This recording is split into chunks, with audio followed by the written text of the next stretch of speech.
इस वीडियो में हम क्लास 10th मैथमेटिक्स की प्रश्नावली 5.2 का एक प्रश्न सॉल्व करेंगे। प्रश्न है, निम्नलिखित सारणी में रिक्त स्थानों को भरिए जहां AP का प्रथम पद है सारवांतर D और nवां पद AN है।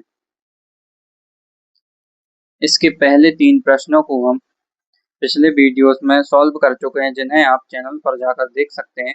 इस वीडियो में हम इसके चौथे क्वेश्चन को सॉल्व करेंगे।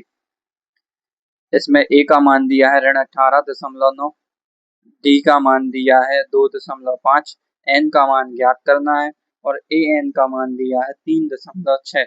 इसको हम सॉल्व करेंगे। सबसे पहले तो हम लिख लेते हैं, हम जानते हैं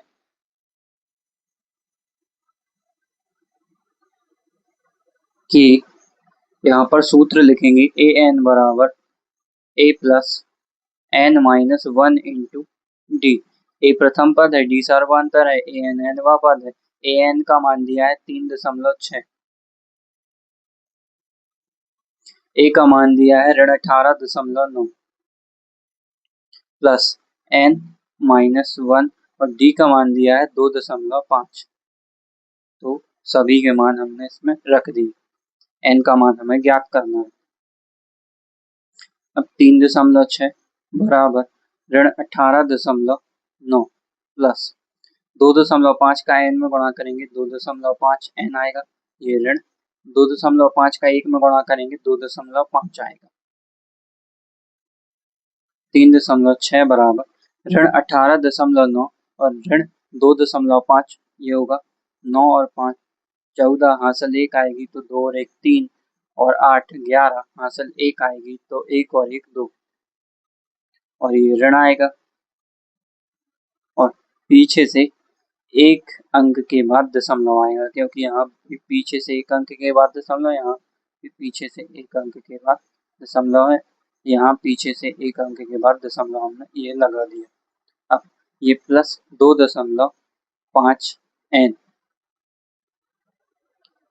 अब हम इसको इस प्रकार भी लिख सकते हैं 3.6 प्लस 21.4 बराबर 2.5 N। इसको हम जोड़ेंगे 3.6 और 21.4 को, तो 6 और 4 10, 0 लिखेंगे, हासिल 1 आएगी, 1 और 1 2 और 3 5 और ये 2 और ये पीछे से एक अंक के बाद ये दशमलव बराबर 2.5 N। अब 25.0 बटे 2.5 बराबर N होगा। अब इसको हम इस प्रकार भी लिख सकते हैं, ये 25 होगा और ये 2.5 को हम 25 बटे 10 के रूप में भी लिख सकते हैं और ये बराबर N। ये 25 बटे 25 और ये जो 10 है ये ऊपर चला जाएगा और ये N। 25 से 25 कैंसिल हो जाएगा तो यहाँ बचेगा 10, यानी N का मान 10 आ जाएगा। N का मान हमें ज्ञात करना था, इसको हम सारणी में लिख देते हैं। ये हमने लिख दिया 10। जब A का मान ऋण 18.9 और D का मान 2.5 और AN का मान 3.6 होगा, तो N का मान 10 होगा AP।